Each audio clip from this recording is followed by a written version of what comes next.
there in YouTube? We are the Middle-Aged Guys, and we're going to continue on with our reviews of all the episodes of Young Justice. Let's get the introductions out of the way. I am the Reverend. The Theme here. And I'm Grey Mouse 1.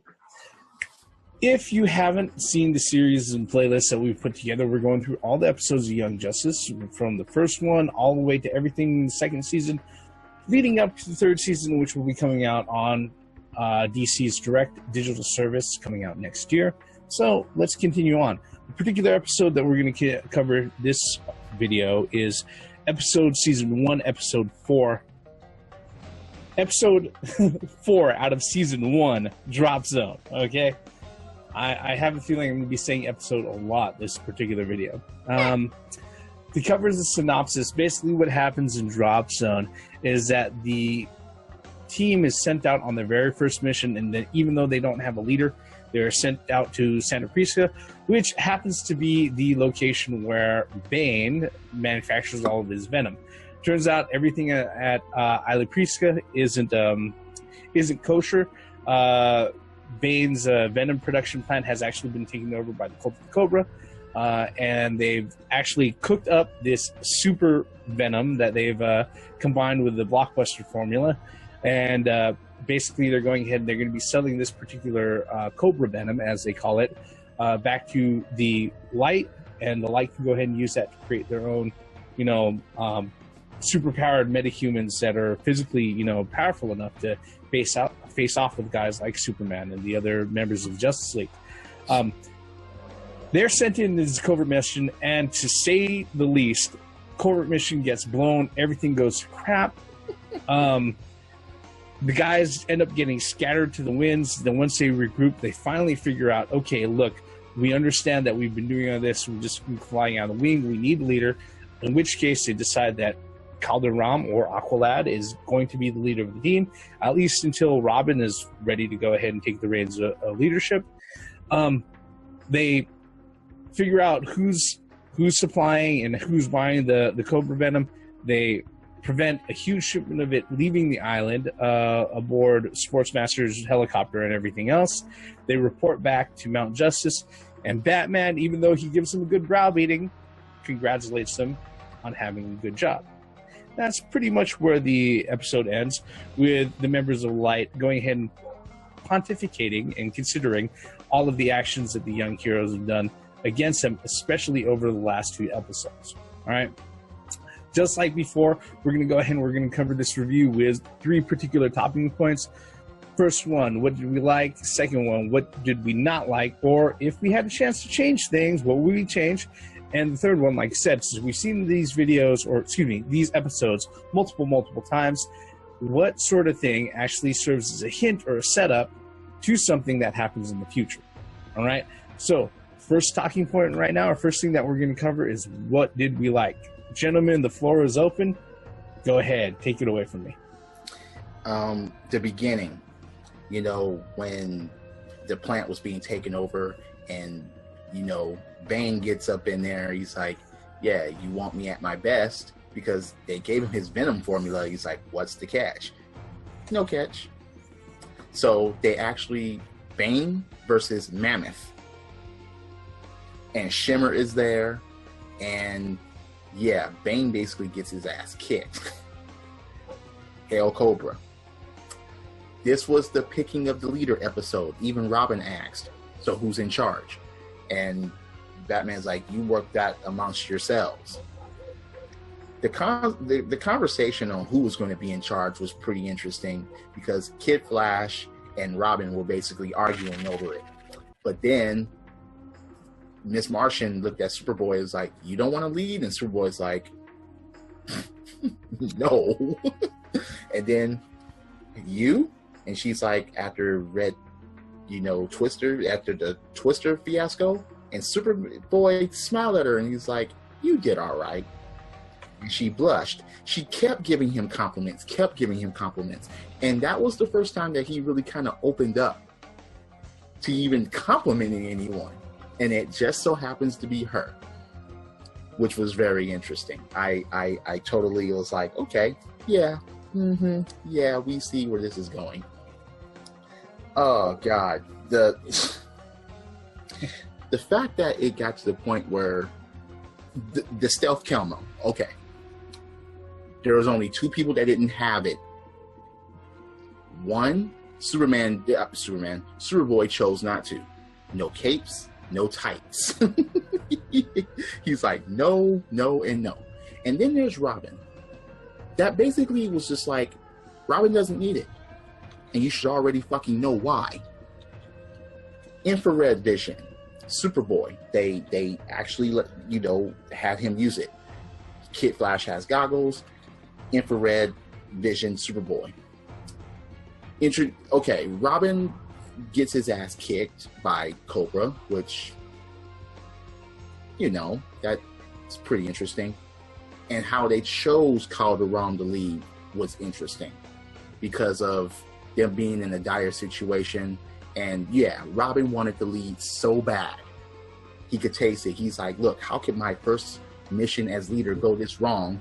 And then basically everybody voted for Calderon to be the leader. So even though things didn't go real well, at least things went as smoothly as it can go at the end. There was a couple of comedy things in this episode, and I know I'm rambling on, but this episode revealed a lot as far as the coming together of the team. And it's still pointing out certain individual aspects of everyone on the team. So I thought it was pretty interesting that they did all that in one episode, and even Bane was calling that out. He's like, yeah, good chain of command. He was basically fucking with them when they were teamed up for the short time. All in all, this episode was very interesting. What about you, Grievance? What's left? Nothing. I mean, is there anything that you can go ahead and elaborate on? I don't think kind of blanketed everything there. The good thing is, I mean, what I liked about it was the introduction of certain characters. Introduction of Bane, introduction of Sportsmaster, introduction of Cobra, introduction of what's his name? I can't think off the top of my head. What was the guy's name? Lord Cobra. Yeah.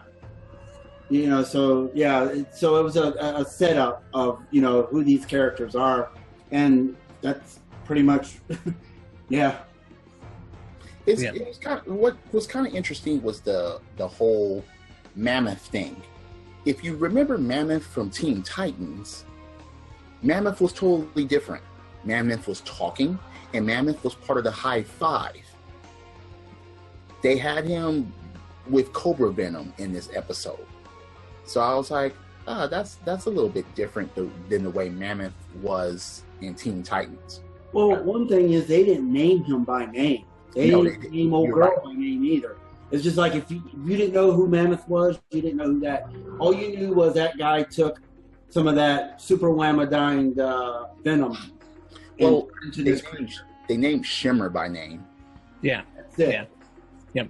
And I mean, there was quite a few things that happened like this particular contained episode.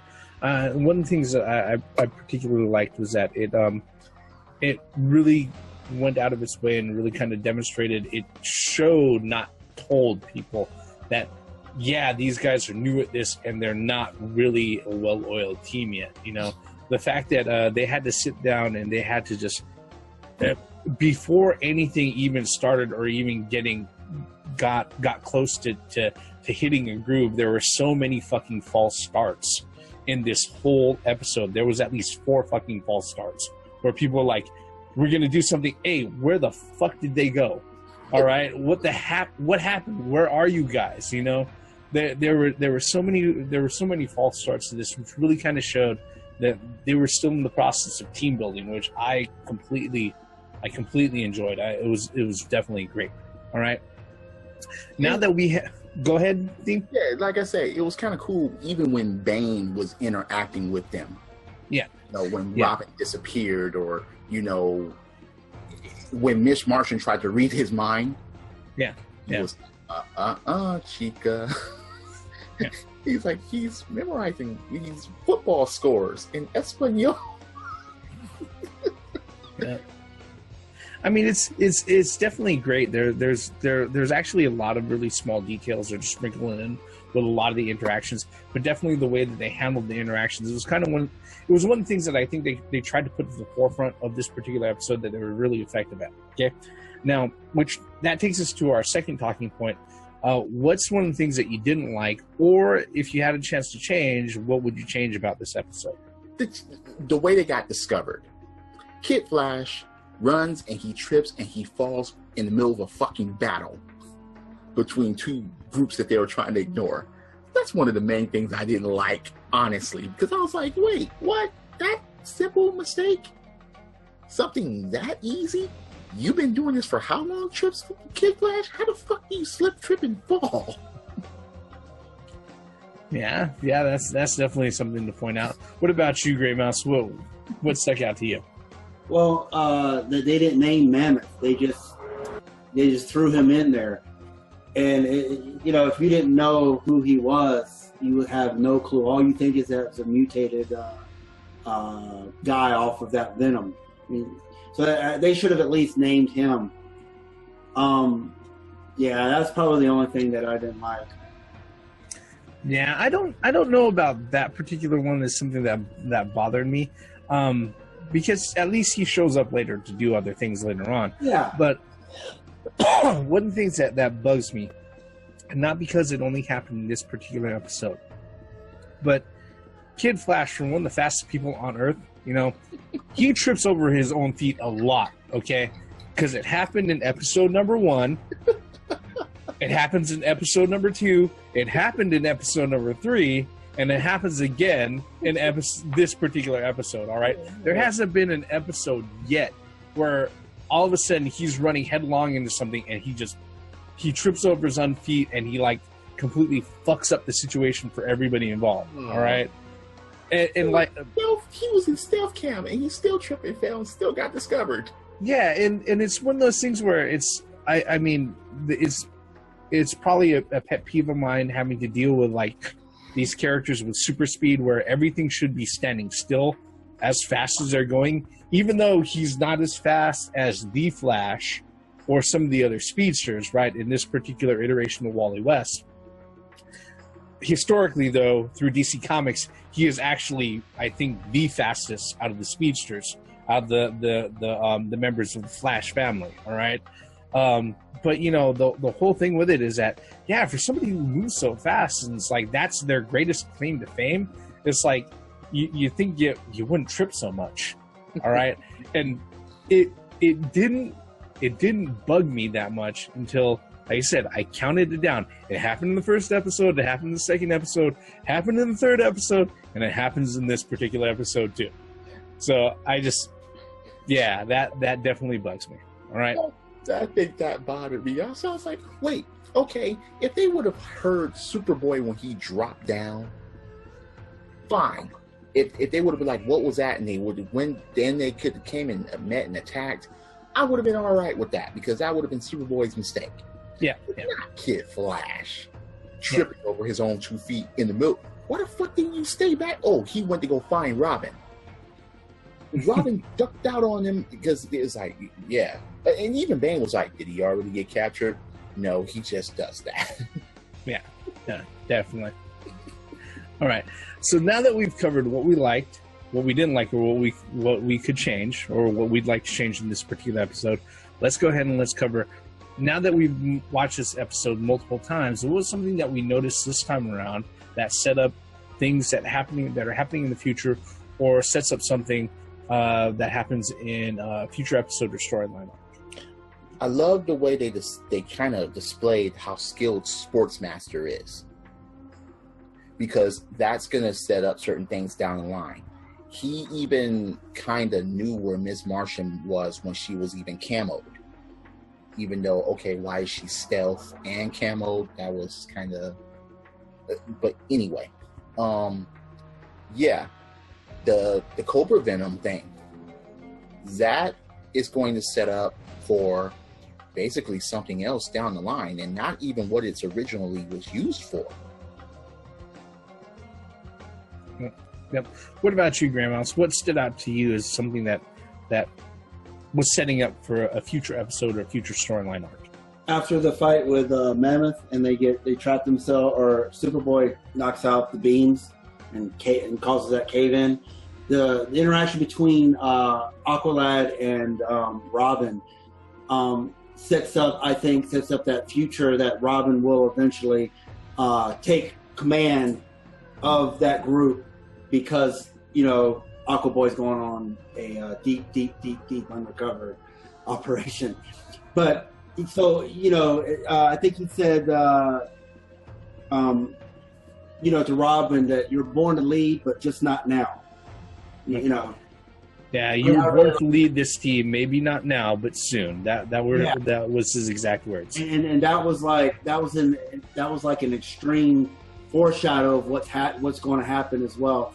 And then the other thing is the relationship between Superboy and Miss Martian. They have been, hinting, like we said in the beginning, you did good, back and forth. I mean, she even blushed, and then it's like in her, what do you call her, spaceship, right before they dropped, she was saying something about, it's right along the thing about Superboy not wanting to have the camo, no capes, no tights like that. And she got embarrassed, and then she puts her hood on and just goes invisible, and she's like, trying to disappear from, it was an awkward, so I was like, so we're getting a little bit more serious here with that obviously that Miss Martian likes Superboy. Yeah, I think this is the first episode where they really kind of hint at that. It's like, okay, now they're both in on it. Okay, they're both thinking that this is cool, right? I'm gonna kind of cheat a little bit. Okay, this particular episode is the first episode that actually calls back to things that happened previously in the series. All right, the whole Blockbuster and Cadmus, Blockbuster formula and Cadmus thing. Yep. It's one of those things where it's like, all right, maybe this is a one-off. Blockbuster is locked up by the Justice League. No, that's not the case. Everything, all the work that Dr. Desmond did as far as Blockbuster formula, it's out there. Somebody is using it for something. All right, this is hinting toward much bigger things, but this is one of those things where when it comes to the writing of this show, one of the reasons why a lot of people loved it so much was there are so many things that are just kind of interconnected together, and when you start pulling the strings apart, it's like, wow, this is the first one that goes ahead and calls back to previous episodes where it's like, yeah, that little thing that we dropped in the trail, this is where it led up to, or at least this is where it led up to at this point. And that was one of the cool things. The other thing that was really cool was that I just absolutely love how they, like Thiemann mentioned in previous video, most other superhero shows of the age, all right, or leading up to this point, we pretty much close out with all the heroes, sitting together laughing, ha ha ha, with a laugh track and everything, everything's all good and hunky-dory, roll credits and everything else. This one stopped with, again, Sportsmaster sitting in front of the light, and he was telling him, hey, look, I was only able to leave Isla Priesthood with 1 ampule of the Cobra Venom, and one of the members of the light, I think it's the Brain, he's like, so what about the young heroes? That comes up again. Vandal Savage, says that, yes, this is becoming quite troubling. Once is happenstance, twice is coincidence, but 3 times is enemy action. And enemies of light must not stand. And they close out on that. So, obviously hinting that these bad guys are not only just acting, but they're making notes of everything that's going on as far as not just the Justice League, but also the young heroes that they went ahead and they've recruited to do these covert op missions. And they've got something in store for their asses. That's pretty much what it boils down to with those particular closing lines right there. I absolutely love it for that. What's interesting about that is that the light is still the entity behind the curtain, still pulling strings, significant strings, putting in, it's like chess. They're putting certain pieces in motion for a future episode. And just real quick, while I have you guys, I think this episode 2 was the first time that they allowed Miss Martian to link them up telepathically in their head. And the thing was interesting was that Superboy was kind of against it in the previous episodes, and even in this episode, he's like, "Yeah, I'm here," type of attitude. But that actually saved their ass when they got out of that tunnel with Bane. He told Aqualad told Kid Flash to back up a little bit, get a little bit of running room, and he ran up there and pulled that little switch out of Bane's hand, which set up. So yeah, it's like this series. We're only the 4th episode in. This series it's one of those things that you got to actually watch you would get more enrichment, more enjoyment out of the episodes if you watched the previous episodes leading up to the one that you're watching, because it pays major homage each one. Yep. Yeah. I mean, this is definitely as far as it goes. This definitely sets us on the path where they want the story to go. Another thing one more thing with this episode, with the whole do this, do that. You didn't even know that certain people would or could be doing certain things until it was done in this episode, like Kid Flash having his infrared goggles, Superboy having his infrared vision, Yep. And like Grey Mouse just said, everyone being linked up due to Aqualad's command. As he said, Superboy, he was like he wasn't really up for it yet. The thing is, though, what was really fun, I know I'm rambling again, but what was really fun about this was that there's a reason for them to link up. They didn't just link up just to link up. It was because of the communication when that helicopter, King Cobra, was coming in. And because their shit was jammed. Yeah, and so it made sense then. It's just these perfectly placed little hints everywhere, and it's just, like I said, it's perfectly placed, and it means something. It's not just thrown in just for plot wise. It's thrown in at appropriate places and appropriate times. Well, as you guys know, this is still team building as well. They're not a functionable unit yet. Yeah. And they're still individually thinking and doing to a certain point. And this is now that they chose a leader, now they can, and now he's going to be able to give certain commands. Now you're going to see more of the coming together and more of the trust building within this team. Yeah, and that's definitely one of the cool things about it, is that this particular one, we're definitely at a point where they're still going through growing pains, and smartly, instead of just going ahead and telling the audience, hey, this is what's going on, they went out of their way to go ahead and actually show it and demonstrate it in front of everybody. And, granted, like I said before in previous videos, we watched this over like 12, 54, 60 times or something like that, and these are things that we're picking up now, but the storytelling is so effective that it's something that comes across really well, especially for somebody who's watching through the episodes in sequential order. All right. Was there anything else that we wanted to cover before we go ahead and wrap this one up? I think that's good. Yeah, I think this one is good too. And yeah, that's pretty much going to do it for our review of Season 1, Episode 4, Drop Zone, which originally aired out January 28th, 2011. This is actually where Cartoon Network actually decided to go ahead and start everything on the regular rotation. Because I believe they do that for a little while before they go on break again, but that's something that we'll get to in a future episode. What we really want to know, folks, is what did you think about Young Justice Season 1, Episode number 4, Drop Zone? Have you watched the episode? What were your thoughts on it? What are your thoughts on our particular review? Was there something that we missed? We'd like to know. You can let us know by leaving a comment below. While you're at it, go ahead, hit that like button, hit subscribe. We love seeing likes. We love seeing the subscriptions. It lets us know that somebody's watching the videos, I can be a little vain that way, it's just being honest. All right. With that, all of our bullshit on our review for this particular Young Justice episode is going to end right here. I am the Reverend. The theme here. Grey Mouse 1. All forms of entertainment has the right to exist even if you don't like it. Credits.